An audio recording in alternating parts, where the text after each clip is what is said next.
എൻ്റെ പേര് ശ്രീഹരി, ഇതെൻ്റെ അനിയത്തി ദേവിക. ഞങ്ങളുടെ വീടിൻ്റെ ലൊക്കേഷൻ വരുന്നത് തൃശ്ശൂർ വിയ്യൂരാണ്.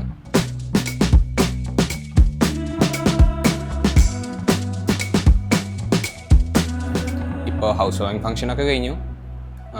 പിന്നെ ഇൻറ്റീരിയർ വർക്ക്സിനെ പറ്റി എല്ലാവരും നല്ല ഹൈലൈറ്റ് ചെയ്ത് പറഞ്ഞിട്ടുണ്ടായിരുന്നു. അതിന് ബിഗ് താങ്ക്സ് ടു സൺസിറ്റി. അവർ നല്ല വർക്കൊക്കെ ചെയ്ത് നല്ല ഫിനിഷിങ്ങോടെ തന്നെ ചെയ്തു. എൻ്റെ കംഫർട്ട് സോൺ എൻ്റെ റൂമായിട്ടാണ് വരുന്നത്.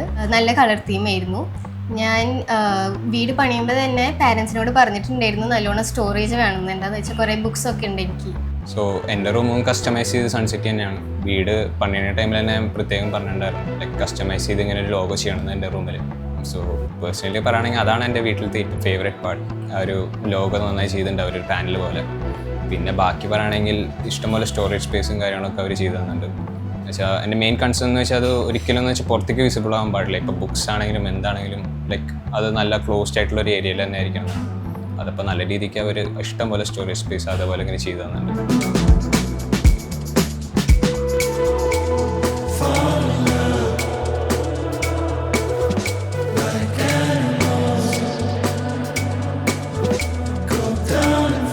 നമ്മുടെ പഴയ വീട് റിനോവേറ്റ് ചെയ്തപ്പോൾ സൺസിറ്റീനെയാണ് ഏൽപ്പിച്ചിട്ടുണ്ടായിരുന്നത്. അപ്പോൾ അതിലെ വർക്കിൽ നമ്മൾ ഭയങ്കര സാറ്റിസ്ഫൈഡ് ആയിരുന്നു. അതുകൊണ്ടാണ് പുതിയൊരു വീട് പണിയാൻ തുടങ്ങിയപ്പോൾ തന്നെ അവരുടെ കിച്ചനാണ് നമ്മൾ ഫസ്റ്റ് ഏൽപ്പിച്ചത്.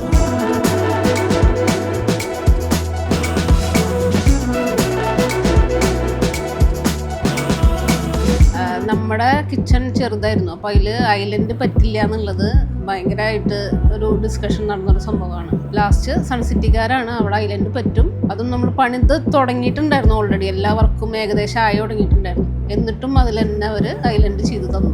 അതിൽ ഭയങ്കര സാറ്റിസ്ഫൈഡ് ആയിരുന്നു.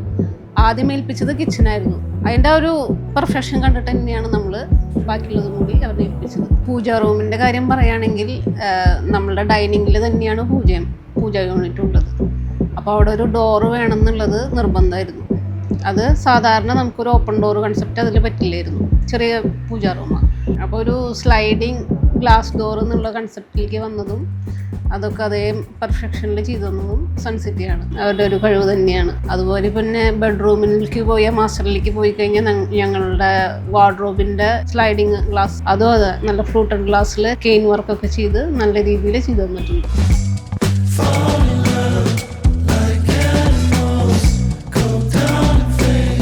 ഞാൻ ഭയങ്കര സെലക്റ്റീവായിരുന്നു. അപ്പോൾ ഇൻറ്റീരിയറിലും എനിക്കത് ഭയങ്കര കുറച്ച് സെലക്ഷൻ്റെ കാര്യത്തിലൊക്കെ നിർബന്ധങ്ങളുണ്ടായിരുന്നു. കുറേ ടൈം എടുത്തിട്ട് ചെയ്തു തന്നിട്ടുള്ളതാണ്. അതിന് സൺസിറ്റി ടീമിന് ഒരു പ്രത്യേക അഭിനന്ദനങ്ങളുണ്ട്. ഒരു 45 ഡേയ്സാണ് അവർ പറഞ്ഞിട്ടുണ്ടായിരുന്നത്. എൻ്റെ സെലക്ഷൻ തന്നെ ഒരു 8-9 തവണ ഞാൻ പിന്നെയും പോയി സെലക്ട് ചെയ്തിട്ടുണ്ട്. അപ്പോൾ അതിൻ്റെ ഡെഡ്ലൈനിൽ തീരില്ല എന്ന് ആദ്യം വിചാരിച്ചിട്ടുണ്ടായിരുന്നത്. പക്ഷേ 45 ഡേയ്സിൽ തന്നെ അവരതെല്ലാം തീർത്തു തന്നു. അതിൽ ഭയങ്കര സാറ്റിസ്ഫൈഡ് ആണ്.